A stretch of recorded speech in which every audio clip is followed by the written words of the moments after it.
Merci beaucoup. Merci beaucoup, Médina. Merci à vous. Du coup, sans transition, je vous propose qu'on passe à l'autre thème qui va être introduit par Abderrahmane.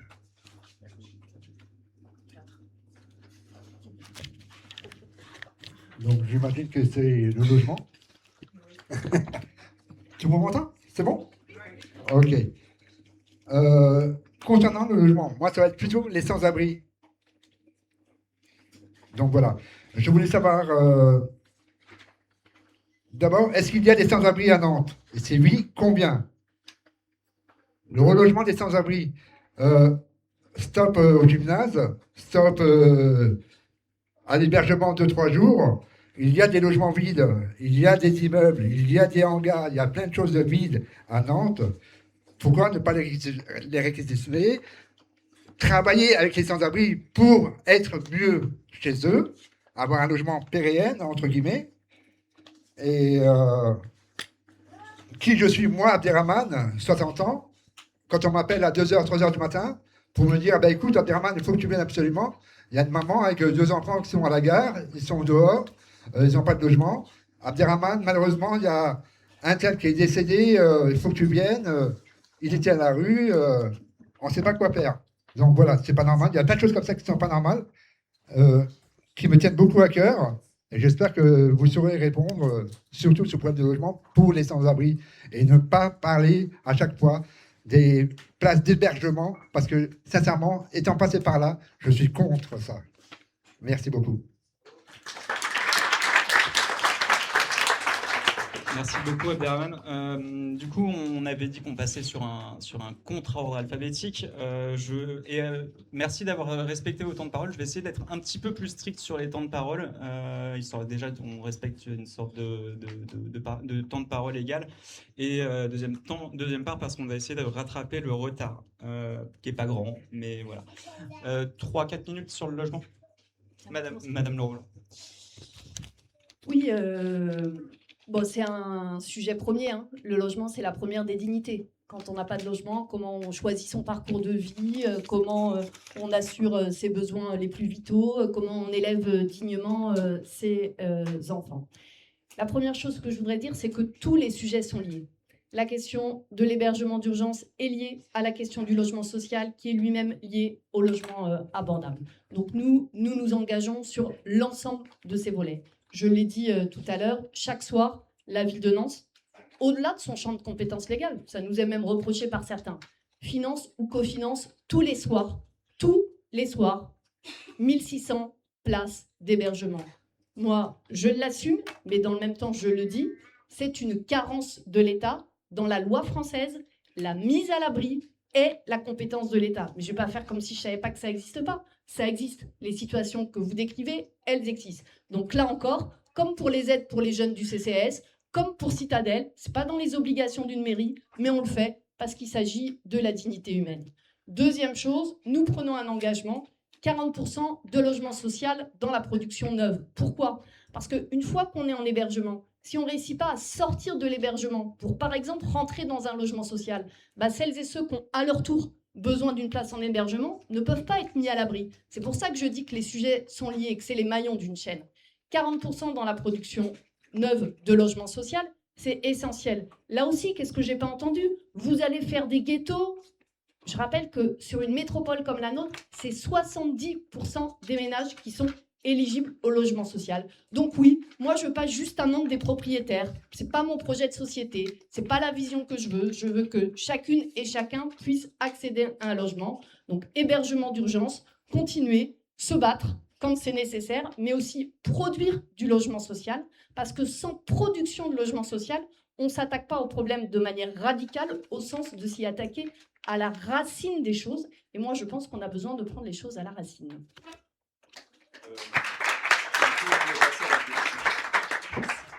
Faire différemment.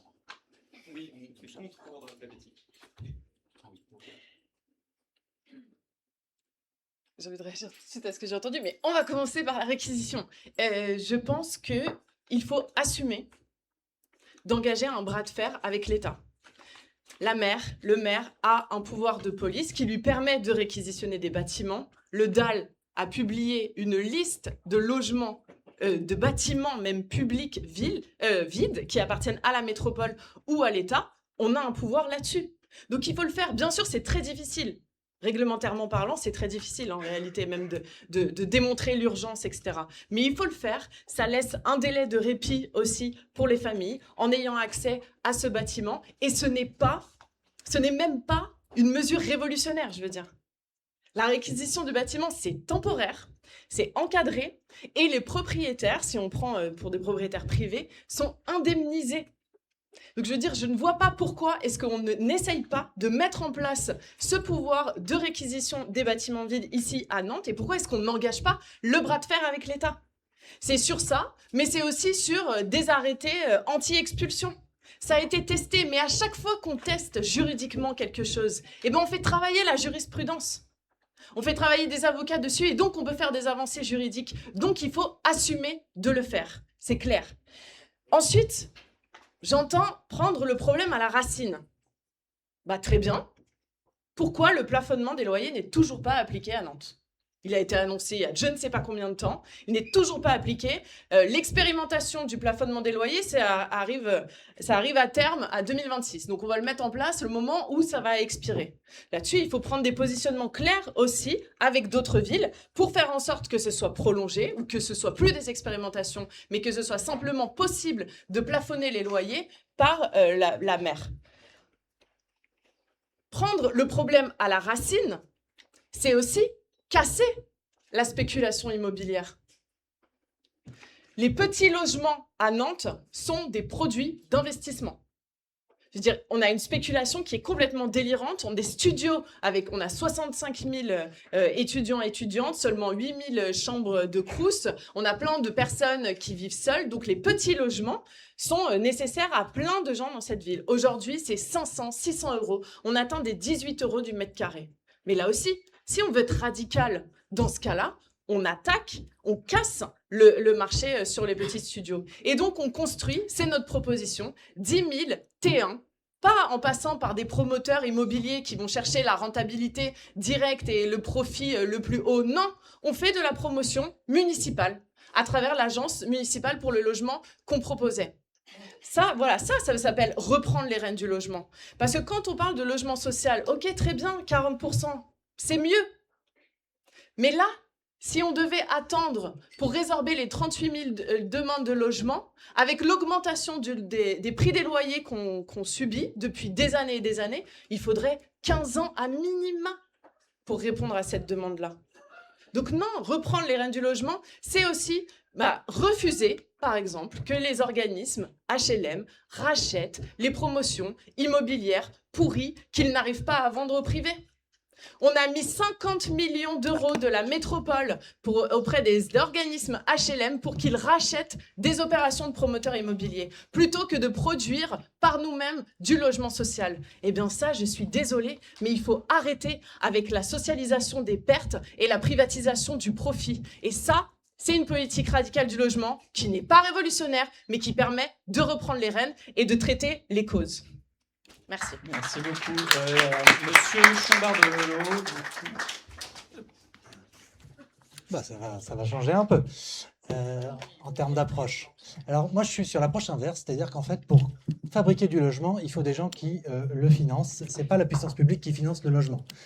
On peut vous promettre du 40%, même du 60% de logements aidés si on fait le social plus l'abordable. La vérité, c'est que c'est toujours la part de logements libres sur une opération, les 40 autres qui doivent être vendus très cher pour financer le reste, puisque le reste est vendu à perte. Pour ceux qui connaissent un peu le mécanisme, c'est comme ça que se produit le logement social. Donc on ne pourra pas le faire contre les promoteurs, on ne pourra pas le faire sans les investisseurs.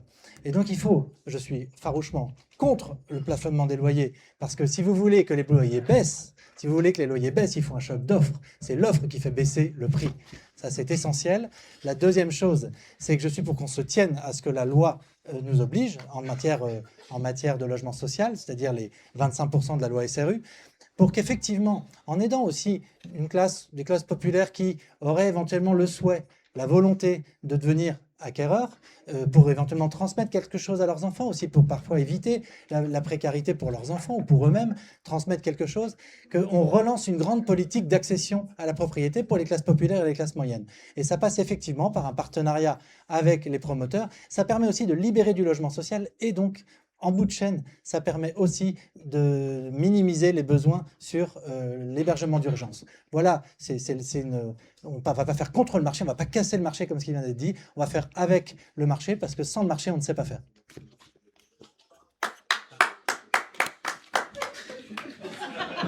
Bon, c'est merveilleux d'entendre parler de marché, de promotion immobilière, mais nous ne sommes pas du tout sur ça.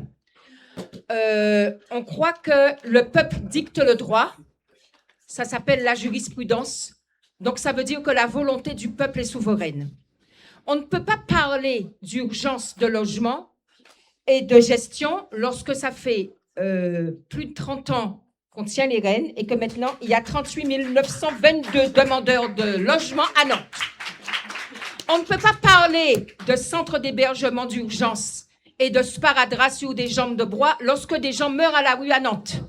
Lorsque vous avez des sans-abri, nous disons stop, nous disons ça suffit, il faut renverser la table, il faut arrêter de gérer la misère et dire aux gens attendez, parce que pendant qu'on attend, les gens meurent. Donc on doit prendre nos responsabilités, renverser ça, arrêter de faire du fric et de faire confiance aux promoteurs, parce qu'il y a toutes sortes de grandes promesses, mais la belle ville vitrine qui accueille des beaux immeubles et qui finalement rejette les plus pauvres dans les périphéries, c'est inadmissible. On ne peut pas non plus dire à des gens de quitter les hôtels sociaux pour aller les loger à 30 km du centre, là où les enfants sont scolarisés. Ça veut dire qu'on rajoute de la misère à la misère, de l'exclusion à l'exclusion. Donc, il faut tout repenser. Le CCAS doit domicilier les gens.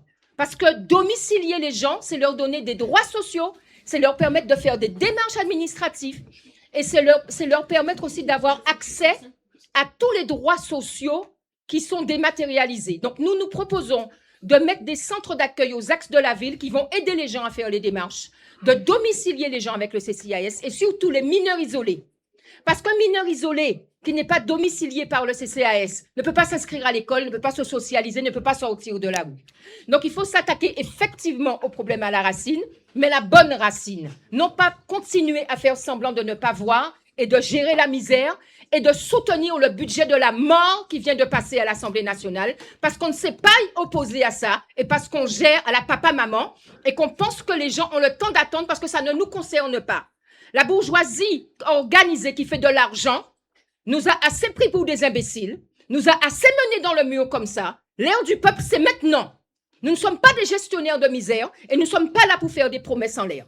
On arrive, on prend les rênes, on loge les gens, parce qu'on a les moyens de le faire. Il y a trop de logements vides. En plus, la ville de Lyon a été la seule ville en France à avoir attaqué l'État au Conseil constitutionnel pour réclamer qu'elle prenne ses responsabilités. Pourquoi Nantes ne le fait pas?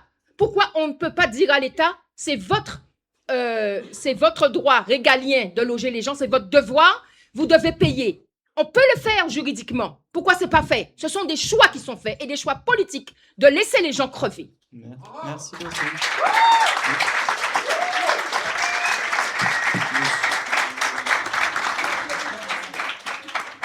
Monsieur Huchet, je vais parler un peu moins fort, mais je vais quand même vous dire que j'ai entendu des choses sur ma gauche, sur ma droite. Déjà, pour répondre à madame, je crois qu'au CCAS, vous demandez à ce que toutes les personnes, finalement, qui en ont besoin soient domiciliées. Et je crois que c'est déjà le cas. C'est déjà le cas. On ne répond pas, d'une part, et je suis désolé, mais ça, c'est non. Alors, en tout cas, moi, c'est l'information que j'ai. Toute personne majeure, quel que soit son statut administratif, toute personne majeure. Et les mineurs. Alors, moi, je vous dis ce que j'ai en ma possession. Je ne suis pas là pour défendre Johanna Roland, mais je vous dis que toute personne majeure, quel que soit son statut administratif, sans domicile fixe et en errance à Nantes, peut se faire domicilier gratuitement au CCAS. Excusez-moi. Et ce, même sans pièce d'identité. Excusez-moi, Dans monsieur ce cas, Huchet. il pourra être accompagné de la personne de son choix qui peut attester, même oralement, de Excusez-moi. son identité. 2 petites secondes. Je vais juste demander au public de faire un peu, de pas rentrer en interaction avec les réponses. On a chacun nos avis et voilà. Et je vais juste préciser à Monsieur Huchet sur la question de la domiciliation. Tout le monde peut le faire, mais tout le monde n'arrive pas à le faire. Ouais. Voilà, c'est là le petit distinguo. Ben voilà, ça c'est une information et c'est important que vous le dites.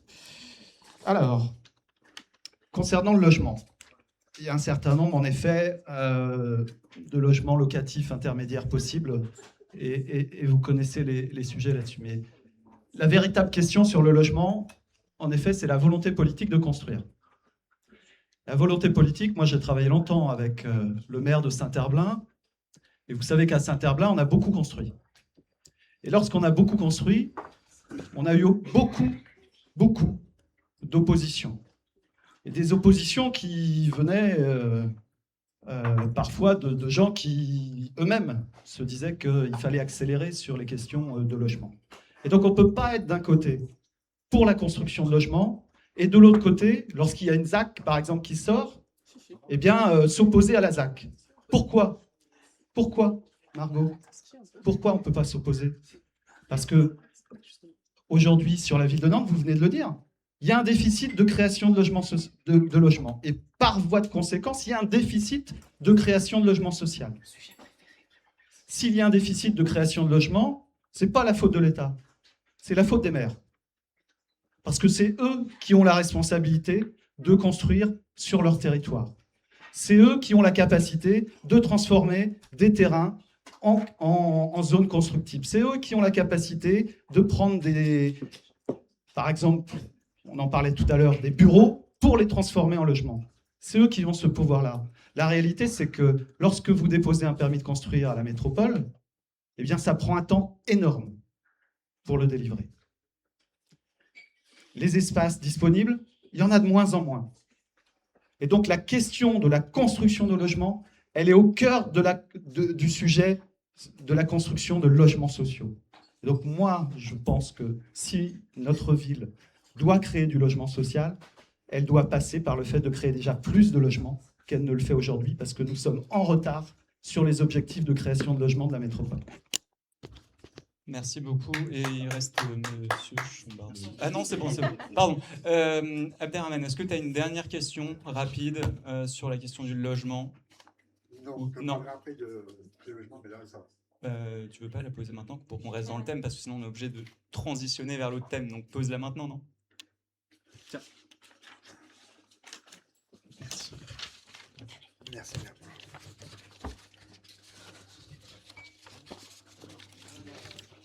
Vous ne m'avez pas vraiment répondu. Je suis désolé de vous le dire. J'ai rien contre vous. Je vous ai demandé s'il y avait des SDF sur Nantes. Personne n'a répondu.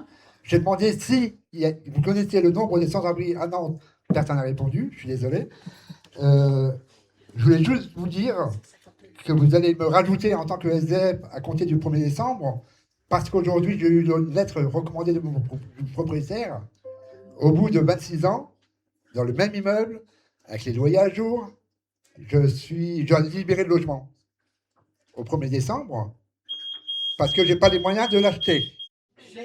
Et donc, à compter du 1er décembre, je suis un nouveau SDF, donc j'aimerais bien avoir le chiffre à peu près, par curiosité.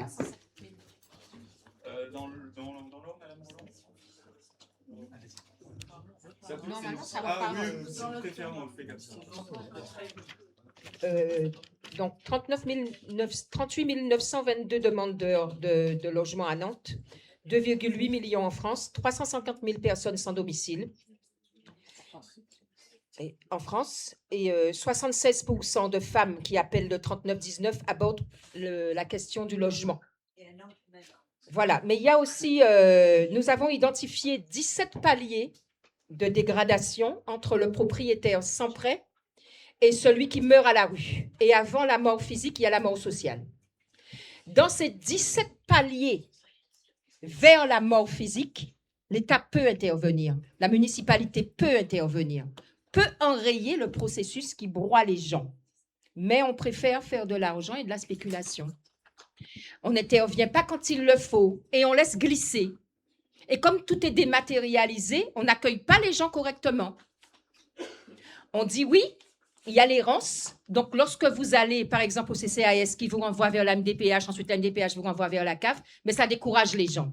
Ça décourage les gens en fonction de leur situation sociale, en fonction de leur situation numérique, en fonction de leur situation de handicap, mental ou physique. Mais les gens, ils n'en peuvent plus parce qu'ils ne sont pas accompagnés à demander leurs droits. Donc, la première des choses, c'est remettre de l'humain dans les guichets pour que les gens rencontrent des gens qui leur parlent et non pas des machines, parce que ça, il y en a marre. Ça, c'est une chose. Ensuite, il y a des zones grises de la République où vous avez des gens qui sont comptés comme hébergés, notamment des femmes qui subissent des violences, et elles sont hébergées parce qu'elles restent avec un compagnon violent pour ne pas se retrouver à la rue. Il y a aussi des gens qui offrent leur corps parce que le corps, c'est la dernière monnaie d'échange pour une nuit à l'abri du froid et en ayant l'illusion qu'elles ne seront pas agressées. Ça veut dire que c'est le pire pour le pire et le pire s'additionne. Et là, ces gens-là sortent des statistiques. Les femmes et les personnes LGBT sont les plus touchées par ces problèmes-là. Donc, la question du logement, c'est de la violence sur de la violence. Il n'y a pas que la question financière. Et il y a aussi les personnes âgées qui se retrouvent à cause d'un accident de la vie dans des situations pas possibles, qui sont hébergés chez les enfants et qui finissent à la rue parce que c'est plus possible. Donc, il y a des cas qui sont tellement marquants et ça grossit de plus en plus. Et ça va s'aggraver avec les personnes qui sont discriminées comme les personnes racisées. Pourquoi? Parce que le petit cadeau de M. Bruno Retailleau avant de partir, c'est quoi? C'est de conditionner le renouvellement du titre de séjour des 5 ans et des 10 ans pour les personnes qui sont déjà intégrées, qui travaillent, etc., au fait de passer un diplôme de niveau B2 en français et un diplôme de culture générale, et du fait de ne pas pouvoir renouveler son titre de séjour de 5 ans ou de 10 ans parce qu'on n'a pas eu 85% au test, ça va faire qu'on va être désocialisé parce qu'on va perdre toutes les aides. Donc, vous aurez de plus en plus de personnes à la rue, comme si ça ne suffisait pas, comme s'il fallait remplir les cras. Merci. Donc, la question du logement se pose là aussi. Merci beaucoup. Du coup...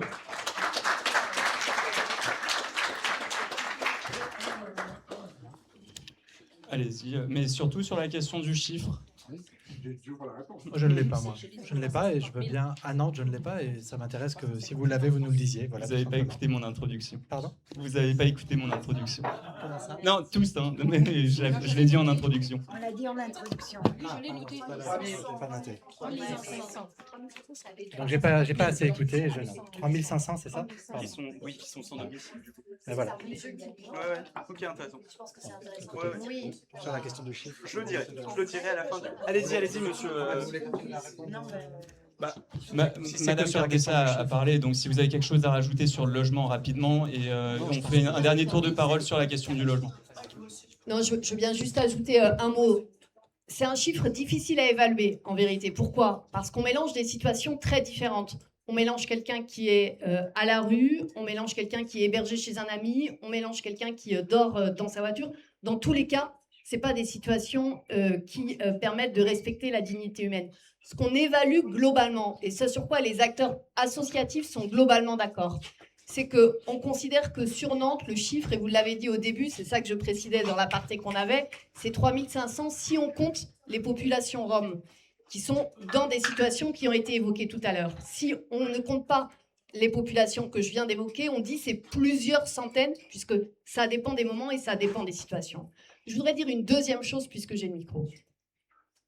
Je respecterai la règle, comme quoi on ne doit pas se répondre les uns les autres.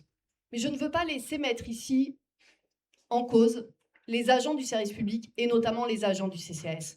On peut reprocher plein de choses aux institutions. Elles ont des progrès à faire, elles ont des améliorations à faire. Mais je peux certifier ici que les femmes et les hommes au CCAS mettent leur professionnalisme au service de l'accueil des hommes et des femmes. Et dans ma fonction d'employeur, où je le dois aussi de les protéger. Je ne veux pas laisser dire ce soir que les hommes et les femmes du service public qui travaillent main dans la main, ça ne veut pas dire qu'ils sont d'accord sur tout avec les acteurs associatifs, ne mettent pas de l'engagement dans la matière dont les hommes et les femmes sont répondus. Ça ne veut pas dire qu'il n'y a pas des améliorations, ça ne veut pas dire qu'il n'y a pas des erreurs qui sont faites, mais dans ces temps où il est de bon ton de dénigrer à d'autres endroits de l'arc politique le service public, je ne voulais pas laisser passer cela sans réagir. Merci beaucoup. Attends, Perrin, je suis désolé. On essaie de finir le temps le cercle de parole et comme ça, parce qu'il faut qu'on passe à la suite après. Mais allez-y, Madame Metco. Ouais, juste quelques secondes. Je pense qu'en 2020 a été mis dans le programme et a été voté, en tout cas dès 2021, un fonds pour lutter contre ce qu'on appelle le sans-abrisme. J'aime pas beaucoup ce terme-là, mais ça devait être 10 millions d'euros. Aujourd'hui, 6 ans après, on n'est pas à 10 millions du budget pour lutter contre le sans-abrisme. Donc, ça veut bien dire que là, il y a encore un effort à faire, ou revenir sur cette promesse. En tout cas, là, il y a eu un manqué sur ce mandat à propos de ce budget qui permet de mettre des personnes à la rue avec un toit sur la tête. Après, j'aimerais quand même répondre, puisque je suis alpaguée sur de pseudo-incohérences politiques, là où il n'y en a pas. Oui, je m'oppose au fait qu'on construise des logements en artificialisant des terres, dont des terres fertiles, dont des zones humides, et où on construit du coup des logements de mauvaise qualité, sur des terres aussi parfois qui pourraient nous nourrir, ou alors même qu'on va dans certaines ZAC jusqu'à construire une prison pour étrangers. Bien sûr, ce n'est pas un projet ni municipal ni métropolitain, mais quand même dans la ZAC du champ de manœuvre, on a juste à côté, sur une zone où on avait dit qu'il n'y aurait absolument aucun projet, un CRA, un centre de rétention administrative, qui est un drôle de logement, en tout cas pas un logement que je cautionne. Mais sur le logement social, pardon, mais on a aussi un projet de rénovation urbaine à Nantes, au Grand Bellevue, et on a détruit des logements sociaux. Donc d'un côté, on a détruit 300 logements à Bellevue et après, on nous explique qu'il faudrait absolument artificialiser des terres pour construire d'autres logements à l'autre bout de la ville. C'est ça qui est incohérent. Il y avait un foyer de jeunes travailleurs, Edith de Nantes, un bâtiment, je l'ai visité, puisqu'il se trouve que parfois, avec les camarades de la Maison du Peuple, on a ouvert des bâtiments. Celui-ci, je l'ai visité, magnifique endroit. Il y avait 89 chambres, donc pour des très petits budgets. Éviter aussi, prévenir aussi le fait de tomber à la rue, par exemple. Tout a été détruit pour combien de logements ? 8 logements au standing et des bureaux. Donc là, on voit bien qu'il y a un problème global. On ne peut pas dire qu'il faut construire plus et c'est ça qui va répondre au problème de manque de logement. C'est pas vrai. Ça dépend de ce qu'on construit comme logement. Moi, tous les matins, je suis réveillée par une grue à 7h du matin. C'est pour un logement de 1,6 million en duplex. Et en face, on me fait de la pub pour un logement avec un vide dressing à 30 mètres carrés. C'est le vide dressing à 30 mètres carrés. Ouais, donc non, ça dépend quel logement on parle. Et c'est pas vrai que juste construire plus, ça fait baisser les prix du logement. Sinon, à Nantes, on s'en serait aperçu. Merci beaucoup.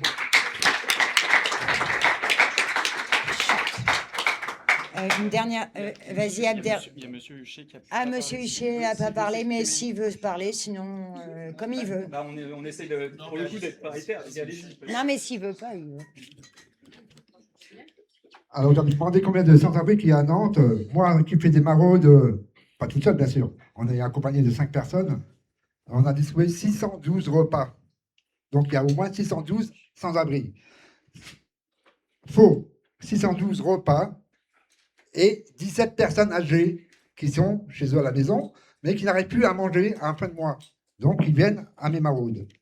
Je suis basé sur Talensac.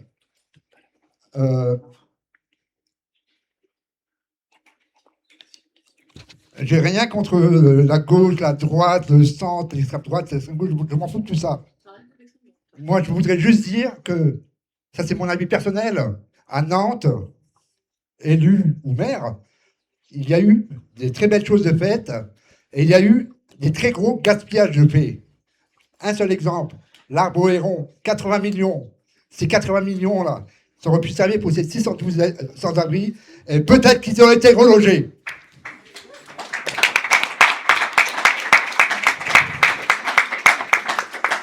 Merci pour ces échanges. Je voudrais juste, parce que le temps file et on a encore 2 thématiques, je voudrais juste se remettre un peu, recadrer, pardon, excusez-moi de ce terme, mais c'est ce que je vais faire.